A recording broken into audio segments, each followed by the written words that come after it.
오늘 거룩한 삶이라는 제목으로 잠시 은혜를 나누도록 하겠습니다. 우리는 지난 시간까지 무너진 성전을 재건하라는 하나님의 말씀을 받아서 그 말씀에 따라 성전 재건을 했던 이스라엘 백성들의 삶을 살펴보았습니다. 그리고 하나님께서 이스라엘 백성들에게 성전을 재건하라 라는 말씀을 하실 당시에 성전 재건을 명하시며 하신 말씀 중에는 너희들이 왜 농사가 되지를 않고 왜 수확이 적은 줄 아느냐 하시면서 너희는 자기의 집을 아름답게 꾸미기에만 급급하고 내 집 하나님의 성전을 황폐하게 그대로 둔 채 너희들이 나에게 관심이 없고 나를 바라보지 않았기 때문이라 하시면서 그래서 내가 너희들이 쌓아놓은 것을 불어버렸기 때문에 너희들의 농사도 잘 되지 않고 수확도 없었던 것이라 말씀을 하셨었는데 그 말씀이 1장 9절에 기록이 되어 있습니다. 그 말씀 본문에는 없었지만 다시 한번 읽어보겠습니다. 학계 1장 9절인데요. 다 같이 읽어봅니다. 너희가 많은 것을 바랐으나 도리어 적었고 너희가 그것을 집으로 가져갔으나 내가 풀어버렸느니라. 나 만군의 여호와가 말하노라. 이것이 무슨 까닭이냐. 내 집은 황폐하였으되 너희는 각각 자기의 집을 짓기 위하여 빨랐음이라. 아멘. 여러분, 하나님께서 이스라엘 백성들에게 너희들의 공공함이 어디서 비롯됐느냐 했을 때에 내 집은 황폐하였으되 너희는 각각 자기의 집을 짓기 위하여 빨랐고 그래서 내가 너희들이 쌓아놓은 것을 불어버렸기 때문이다. 이렇게 좀 두렵고 떨리는 말씀을 하셨었습니다. 여러분, 우리는 이 말씀을 기억하면서 하나님의 성전을 견고히 세우는 일에 더 마음 쓰시기를 바라고 우리의 삶이 먼저 그의 나라와 그의 의를 구하는 삶이 되시기를 주의 이름으로 축복합니다. 당시 이스라엘 백성들은 학개 선지자를 통해 하나님의 말씀을 듣고서 자신들의 삶이 그동안 하나님의 성전의 황폐함을 그대로 둔 채 자신들의 삶만을 추구했던 것을 반성했습니다. 그리고 이제부터 하나님의 성전을 건축하겠노라 하면서 힘을 쏟기 시작했습니다. 때로는 힘들고 지친 순간도 있었지만 최선을 다하면서 그들의 마음속엔 또 하나의 작은 소망이 싹트기 시작했습니다.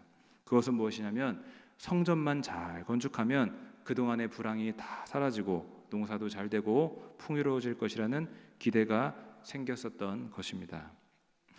이렇게 생각하는 것은 어찌 보면은 너무 당연하고 자연스러운 일입니다. 왜냐하면 하나님께서 말씀하시기를 너희들이 왜 안 되는 줄 아느냐 하시면서 내 집을 돌보지 않았기 때문이다 라고 말씀하셨기 때문에 이제 내가 성전 건축을 하고 있으니 이제 영광스러운 일들이 내 삶에 가득하게 되는 것이다. 이렇게 생각하는 것은 어쩌면 자연스러운 믿음이고 자연스러운 기대였을 것입니다. 그런데 하나님께서는 성전만 재건하면 모든 것이 만사 형통일 것이라고 믿는 백성들에게 그런 생각은 오해이고 잘못된 것임을 깨닫게 하시면서 단지 건물로서 성전을 짓는 게 전부가 아니라 하나님 앞에서 정말 거룩하게 사는 것이 주님의 원함인 것을 말씀해 주십니다. 다시 말하면 그들의 삶은 하나님과 거리가 멀고 부정하면서도 단지 성전을 건축했다는 이유로 다시 모든 잃어버렸던 축복을 받을 것이라고 생각했었는데 그것은 옳지 않고 정말 하나님께서 원하신 것은 너희의 거룩함이다 라는 것을 말씀해 주시는 것입니다. 그런 내용들이 오늘 본문에 담겨 있는데요. 먼저 10절의 말씀을 읽어보겠습니다. 다리오 왕 제2년 9째 달 14일에 여호와의 말씀이 선지자 학개에게 임하니라 이르시되. 아멘. 여기 보시면 하나님께서 학개를 통해 새로운 말씀을 하시는 때가 나옵니다. 그때가 언제냐면 다리오 왕 9째 달 24일이라고 되어 있습니다. 이때는 성전을 건축한 지 이미 3달째가 되던 때입니다. 그렇다면 하나님께서 성전 건축을 시작한 지 약 3달이 지난 때에 학개 선지자에게 뭐라고 말씀을 주셨을까요? 그 말씀이 11절부터 기록이 되어 있는데 11절에 이렇게 기록이 되어 있습니다. 만군의 여호와가 말하노니 너는 제사장에게 율법에 대해 물어 이르기를. 하나님께서는 학개 선지자에게 말씀을 주시면서 하신 말씀이 제사장에게 가서 율법에 관한 질문을 던져보라고 하십니다. 그래서 학개 선지자는 제사장에게 가서 율법에 관한 질문 2가지를 던지게 되는데 그 중에 첫 번째 질문이 12절의 말씀입니다. 12절의 말씀 다시 한번 읽어보겠습니다. 사람이 옷자락에 거룩한 고기를 쌌는데 그 옷자락이 만일 떡에나 국에나 포도주에나 기름에나 다른 음식물에 닿았으면 그것이 성물이 되겠느냐 하라. 학개가 물음에 제사장들이 대답하여 이르되 아니니라 하는지라. 아멘. 이 질문의 내용이 뭐냐면 하나님께 드리는 거룩한 고기 제물이 있고 그걸 쌌던 옷자락이 있다고 했을 때 그 고기를 감쌌던 옷자락이 고기가 아니라 그 고기를 감쌌던 옷자락이 떡, 국, 포도주, 기름, 다른 음식물에 닿았다고 해서 그런 것들까지 거룩하게 되겠느냐, 거룩한 물건이 되겠느냐 하는 질문입니다. 여러분은 어떻게 생각하십니까? 율법에 의하면 거룩하게 되지 않습니다. 레위기 6장 27절을 보시면 그 고기에 접촉하는 모든 자는 거룩할 것이며 라고 기록되어 있어 제물에 고기에 직접 접촉한 사람은 거룩할 것이라고 했지만 거룩한 고기를 감싸고 있었던 옷자락에 접촉했다고 해서 거룩해지는 것은 아니기 때문입니다. 그래서 이 질문을 듣고 제사장들은 당연히 아닙니다. 그렇지 않습니다. 거룩해지지 않습니다. 라고 대답합니다. 제사장들은 율법을 잘 알고 제대로 대답한 게 맞았습니다. 그럼 왜 이런 쉬운 율법에 관한 질문을 제사장들에게 던졌을까요? 그 이유는 거룩한 것을 만지고 접촉한다고 해서 거룩해지는 것이 아니듯이 거룩한 성전을 건축한다고 해서 당연히 하나님 앞에서 거룩해지는 것은 아니라는 사실을 깨닫게 하기 위함이었습니다. 여러분 아까도 말했지만 이스라엘 백성들은 거룩한 성전을 짓고 건축한다 해서 자기네들의 실제적인 부정한 삶과 관계없이 하나님 앞에서 거룩하고 축복을 받을 것이라고 기대했습니다. 그러나 이런 생각은 잘못된 생각이었습니다. 거룩한 성전을 만드는 일은 물론 의미 있는 일은 맞지만 그 자체로 자신의 부정과 상관없이 하나님 앞에 거룩하게 되는 것은 아니기 때문입니다. 여러분, 우리는 실제적으로 내 삶이 거룩한지 하나님의 뜻과 맞는지 돌아봐야 될 줄로 믿습니다. 단지 하나님을 잘 섬기는 가족이 내 주변에 많다고 혹은 내가 단순히 성전에 자주 출입한다고 내 부정이 자연스럽게 깨끗해지고 거룩해지는 게 아닙니다. 내가 하나님 앞에 회개해야 될 줄로 믿습니다. 내가 하나님 앞에 뜻대로 살아야 될 줄로 믿습니다. 그러므로 여러분 하나님의 뜻대로 거룩하게 사시길 주님의 이름으로 축복합니다. 자, 이렇게 첫 번째 율법에 관한 질문 뒤에 학개 선지자는 두 번째 율법에 관한 질문을 제사장들에게 질문합니다. 그 두 번째 질문이 13절의 내용인데요. 13절의 말씀 한번 읽어보겠습니다. 학개가 이르되 시체를 만져서 부정하여진 자가 만일 그것들 가운데 하나를 만지면 그것이 부정하겠느냐 하니 제사장들이 대답하여 이르되 부정하리라 하더라. 아멘.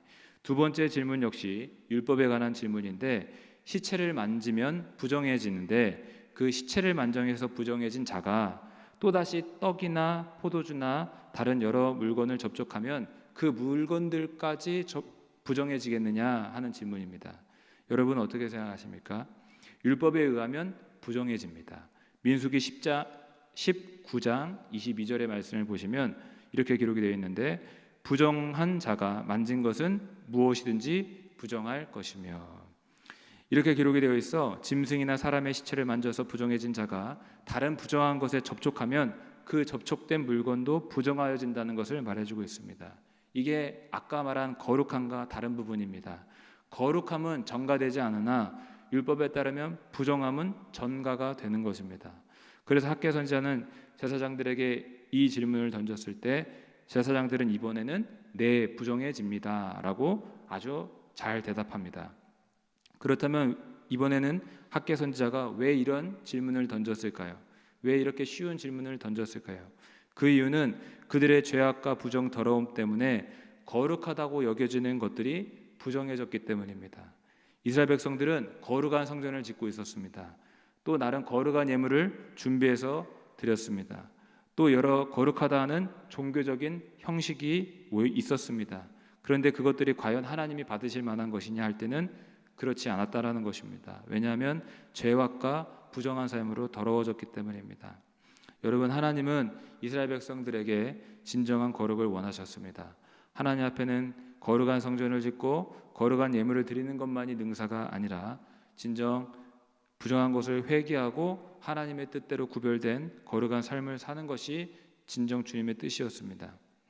여러분, 마지막으로 14절의 말씀을 읽어보겠습니다. 이에 학개가 대답하여 이르되 여호와의 말씀에 내 앞에서 이 백성이 그러하고 이 나라가 그러하고 그들의 손의 모든 일도 그러하고 그들이 거기에서 드리는 것도 부정하니라. 아멘. 이 말씀 보시면 하나님께서 말씀하십니다. 이 백성이, 이 나라가, 그들의 손이 하는 일이, 그들이 드리는 일이 다 부정하다고 하십니다. 이 말씀 역시 그들의 실상을 깨닫게 하시며 거룩한 삶으로 나아오라고 말씀하시는 것입니다. 여러분, 말씀을 정리하겠습니다. 서두에서 말씀드렸던 바와 같이 이스라엘 백성들은 성전을 재건하면서 나름 기대와 믿음이 생겼을 것입니다. 이렇게 힘들고 어렵게 하나님의 성전을 건축하면 그동안 잃어버렸던 축복과 형통이 다시 찾아올 것이라고 기대했습니다. 물론 성전을 아름답게 꾸미는 것, 가꾸고 재건하는 것 무엇보다 존귀한 일입니다. 그러나 그것만으로 하나님 앞에 내가 죄악도 회개하지 않아도 내가 지은 죄악이 깨끗해지는 게 아닙니다. 내가 주님 앞에 회개해야 되는 것입니다. 주님의 뜻대로 살아야 되는 것입니다. 거룩한 성전을 짓고 가까이 한다라는 이유로 거룩해지는 게 아닙니다. 회개하고 주 뜻대로 사는 게 거룩한 것이며 또 내가 죄악으로 더러운 삶을 살면서 성전을 짓고 예물을 드리며 거룩한 종교적인 모형이 있다 해도 하나님께서는 그것을 거룩하다고 받지 않는다라는 것입니다. 여러분, 저와 또 우리 모든 성도님들이 하나님 앞에 거룩함을 추구해야 될 줄로 믿습니다. 거룩하게 살도록 기도하고 힘써야 될 줄로 믿습니다. 이 시간 우리의 거룩함을 위해 기도하는 저와 우리 영일의 모든 성도님 되시길 주님의 이름으로 축복합니다. 기도하시겠습니다. 살아계시고 거룩하신 하나님, 주님 앞에 우리의 부족함과 연약함을 내어놓습니다. 주님의 거룩한 보혈로 우리의 죄악을 정결케 하여 주시고 하나님의 뜻대로 살 수 있도록 성령으로 도와주시옵소서. 그리하여 하나님 앞에 은혜를 받고 축복과 형통의 길로 걸어갈 수 있도록 도와주시옵소서. 살아계신 우리 주 예수님의 이름으로 기도하옵나이다. 아멘.